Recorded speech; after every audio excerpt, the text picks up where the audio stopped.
There it is. What's up? Yo. How's it going, dude? What's good? Good to see you. Welcome to the spot. Thank you. How's it going, guys? My peeps over here, out here enjoying the LA winter weather. Yo, let me show you the bike. Dude, I want to see it so badly. Yeah. All right. So first and foremost, I gotta thank Ducati Newport Beach. Okay. I mean, these guys went out on a limb and are lending me their demo bike. Seriously, to man. shoot this video. So big props to those guys, Aaron, Mike. I appreciate those guys so much. This is the S model. Pretty much all the bikes that's on their floor is spoken for right now. But you can still go to the dealership and test ride this particular bike that I'm gonna have. Oh man. You can thank me because the tires will be broken in properly. Right now they got some serious chicken strips on them. By the way, this is Pirelli's new rear tire profile. It's a 260, meaning it's a 200 wide and the height is a 60. So I normally use a 255. This profile is the same profile as the Superbike slick tire. Really? Which is insane. It's the first time this has ever been done on a street tire. Wow. So I can't wait to ride these tires and the bike alone, but the tires alone, I'm just like, yo, I can't wait to feel what that, you know, that performance is gonna feel like. I can't wait to see this thing in the sun. I know. Like the paint, everything, like the tires, oh man, it's gonna look amazing. I'm gonna be straight up with you, like, I think the bike is dope. I don't think it's as pretty as the 1299 Panigale, honestly. Okay. I think some of the bodywork kind of like is not flowing to me. And the aluminum frame, which is a new addition to this model, to the V4, and it's supposed to add more feel to the front end of the bike. But I feel like Ducati's gonna like come out with like the R version where the frame's gonna be carbon or black, and they're gonna like make it totally different. Because right now the aluminum just doesn't work for me visually. Right. And I feel like with a paint job, this bike looks way better. I'd agree, yeah. Like the Speciale looks crazy good. The all red is cool, but I'm telling you, with a paint job, this bike is gonna look crazy. And the performance that it already has on paper, I can tell it's gonna be nuts, 214 horsepower. Right. And yo, check out the dash. Like, they really upped the ante. So, number one, that looks insane. This is race mode. And these are the settings, right? So you can change these on the fly now. They don't go back to a different screen, okay, like back in the day, or the different models. So setting menu, riding mode, race, you can go into everything and start changing things right away. I mean, it's a simple click, and then I could back out whenever I want. Boom. Literally all there at your fingertips. Yeah. That is crazy. You know, it's super easy to use. And then when you want to change like the traction control, engine braking, all this other stuff, it's the second button over here. And then these are the settings over here that you can go to. Wow. And once again, you can change it on the fly. So I could go from traction control to 1, 2, 3, blah, blah, blah. I'm leaving it on 1 because it's going to get crazy today. Right. And that's pretty much it. And the cool thing too is that if you look at the front, you could run the bike with just the running lights without the headlights on. Those things are so bright. So I would love to do that with my R1. Right. Dude, the front end of the bike is really growing on me. Like when they first released it and we were watching it on TV, it just didn't look like that appealing. Right. And then as soon as we saw it in person at the IMS show, like it slowly started growing on me, and just seeing it here inside your living room is just like, it just looks amazing. Like most designs, man, it just your eyes have to adjust to it. It's different. We're used to the other Panigale, so it's different. I don't like it, but obviously Ducati knows how to design a great machine, and this is that. I love the tail. For me, the one-piece tail is like one of the most attractive features to me. It's so slick. This is the storage compartment, believe it or not. You have to pull this off, and that's where you can put probably like one key. Yeah. I was looking at it, I was hoping maybe this part comes off and the whole seat opens up or something, but that's not a whole lot of storage. And then to take a passenger with you, this whole piece comes off. Really? And you put a whole new tail on, which comes with the bike. Okay. And it looks like the old 1299, where it's kind of like two pieces and it has like the seat in the middle. Okay. The seat's bigger, so that's pretty cool. I mean, this just looks cleaner. I don't think you need an extra passenger on this bike. I would never put the pegs on this thing. Yeah. This would stay just like this. Yeah. That's pretty much it, man. Like, I'm literally just geared up to ride this thing, man. Like, I'm so psyched to experience 214 horsepower. Yeah, well, speaking of gear, what are you wearing? I I am going to take it to my closet and we'll pick something out. Bring out a couple things today. Let's get a couple shots of a couple different pieces. Sweet. Dang, you got all laid out here. Yeah, man. I like to keep things kind of separate, so I can just go right in and grab what I need. Right. This is obviously like some of my jackets. I have some jackets that I personalize myself, like that. Like I'll find like vintage patches all over and just like buy a random jean jacket and I'll just pin it up, patch it up, just to make it personal. Yeah, it looks good. I like it. This is an Isle of Man inspired jacket. This is more of an F1 inspired jacket. That's sick. You know, it's just my steez, you know what I'm saying? Just to, you know, be different from the crowd. Yeah. Then obviously I rock my own line, ADM. Boom, the crown fits me. Long sleeve tee, checkered. Looking good. And I even got like the denim vest on my line.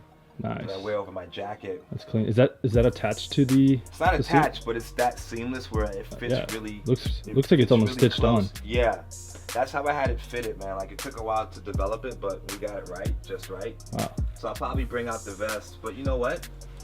I wear this jacket a lot. They just sent me this jacket over here. Still got the tag on it? Yeah, it still has a tag. This is the Racing 3 Pele. It's clean. Let's rock this. Let's do it. It almost matches the color of the bike too. Exactly. So we'll take this out. I'll bring the red boots. I'll bring my trusty custom kangaroo suit. Nice. Everyone's seen this one already. I got another one coming actually. Which one? It's the new Mugello suit, Mugello R. It's gonna be a DR version of that suit. Cause I got the old version in the closet. Yeah, I was looking at that. I thought that's the one that you were talking about to me earlier. It's off the rack, but I got the custom one coming that fits to my size. Huh. And then, so I got the armor. I got the socks on already, and I don't need the liner. Let's see. So organized. Yeah. Now that it's a little bit warmer, normally I just ordered this stuff from them because it was super cold this winter, which it normally isn't. Right. So my suit's perforated, so I got like their winter liner. Okay. Which is super dope. Like it's funny because it looks like a baby shirt. Yeah. It's like Spider-Man's suit. It's so small. Tiny. But it fits great though. But I'm gonna rock the regular liner today. Okay. I'm gonna wear some padded shorts just in case, man. Like I don't care, man. You gotta always be prepared. Yeah, protect yourself, right? You know what I mean? Dress for the slide. Yeah. This thing is clean. Wow. Yeah, so that jacket is dope. Yeah, Dynasty knows how to stand out from the crowd, that's for sure. Definitely. That red is popping right now. Seriously. I might bring my other helmet too that has my logo in red. Okay. That and the 70th anniversary. Right. Just shoot that together. Okay. Well, I'll let you change. I'll wait outside and then just let me know when you're ready. Bet. Sweet, man. See you in a minute. Sounds good.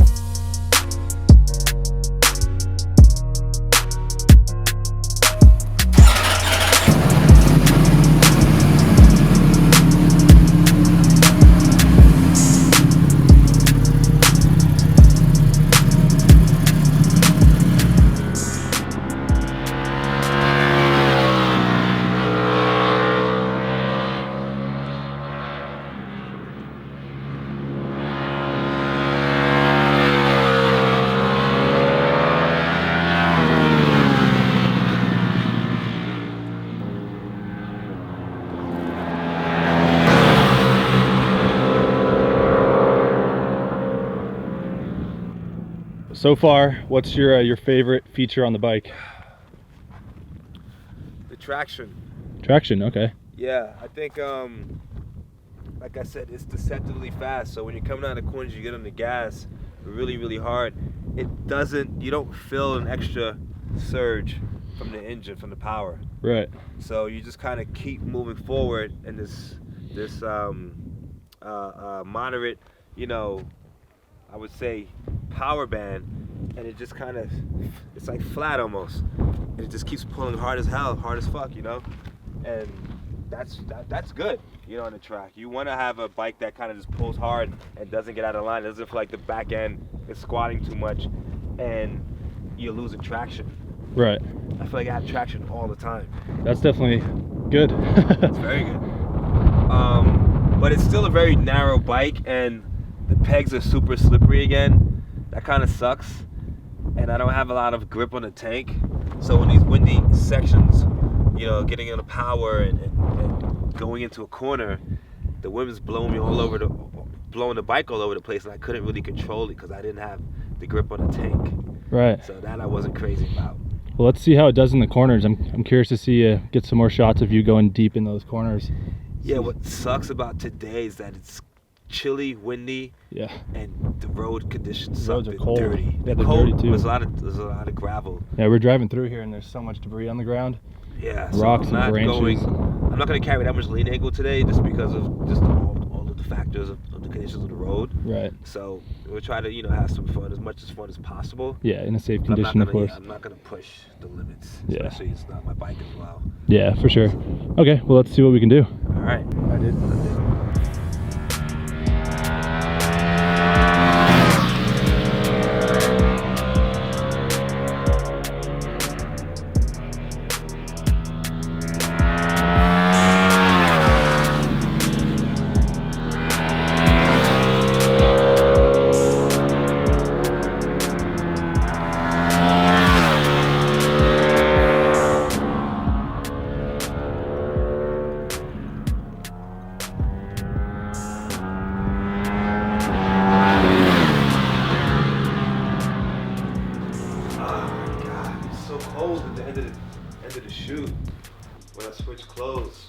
I got so chilly up there. Yeah. What's your overall impression of the bike, though? Well, with the conditions not being perfect, you know, it was cold up there. The road was dirty, and the bike was new to me, so I couldn't get that comfortable that fast.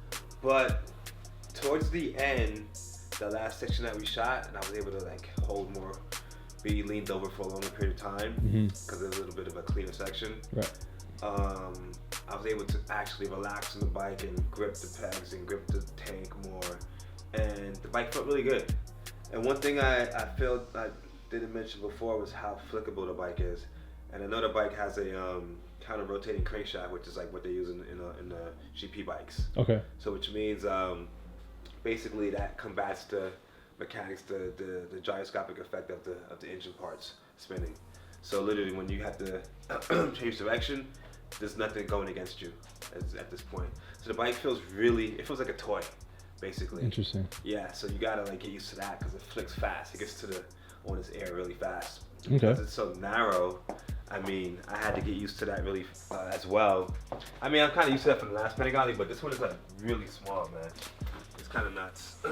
What would you, like out of 10, what would you rate it based off the first ride? For anybody else that's watching out there, like that's interested in the bike. I'd rate it really high. I'd probably rate it at,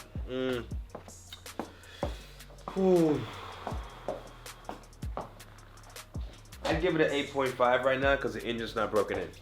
Okay. So I didn't really get to really tap into the full power. Even though I was getting on the gas and was straight away and all that stuff, I really didn't get, you know, what that bike really feels like. You gotta wait till that thing has at least like 1,000 miles on it, right. And then you can ride it and then really feel how that power kicks in. But it's really linear, and you know, it surprised me. Like I said, I thought it would feel a little bit different, but it felt like a twin. It felt like a Panigale. Okay. And I guess that's why they retained the name, because it literally, if you ride that bike, you feel like you're in a Panigale. And it's not until you get in the higher RPMs where you're like, okay, this thing's not going to try to buck me off, or it doesn't feel like a wild animal, right? Because now the power delivery is so smooth. But I love to ride it, you know, when it's broken in and warmer conditions, cleaner conditions. Definitely. Once the summer comes around, maybe we'll get another test ride on it. Who knows? But all in all, I think it's a great bike. The electronics are probably overkill. I don't think anyone on the street's gonna be able to use that, right? You know, to its maximum, to their abilities.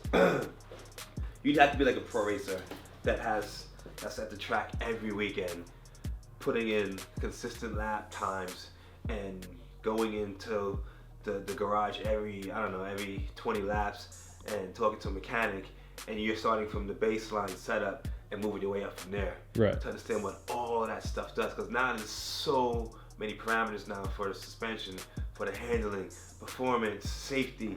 So no one knows what that does yet, and you're not gonna exploit that on the street. So I think it's just I think it's good. It's dope. They're dope features, but I don't think anyone's gonna ever use them.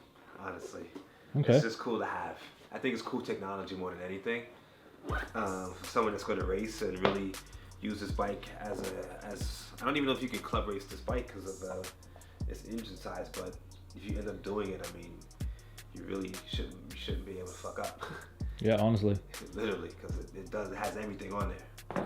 I mean, based off my point of view, you know, as I was filming everything, it seemed like this bike would definitely fit best on the track, you know, just overall. Like, I just feel like every feature on it, I mean, it's obviously a street bike too, but at the same time, I feel like everything that's what's it called? Basically, everything that Ducati is trying to push towards the market is designed for people on the track.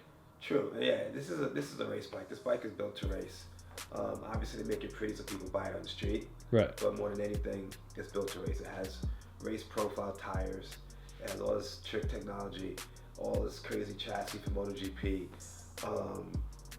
I mean, the thing is built to perform, and that's what it's going to do. And I can't wait to see what it does at World Superbike next year.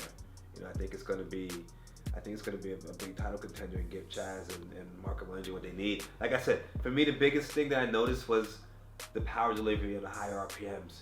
It's really linear and tractable. That's like the biggest thing I'm taking away from it. I thought it was going to be like crazy, wild, 214 horsepower, but it was super tame. Interesting. Yeah. Okay. So that's pretty much it. I'd like to ride one again soon that's broken in, but for the first impression, it's really high. The bike is dope. You know what I mean? Feels good. And that's that. We'll see you guys again soon. Make sure you subscribe to my channel, Nick's channel. Follow us on Instagram. And stay posted. Stay cool. We're out. Peace.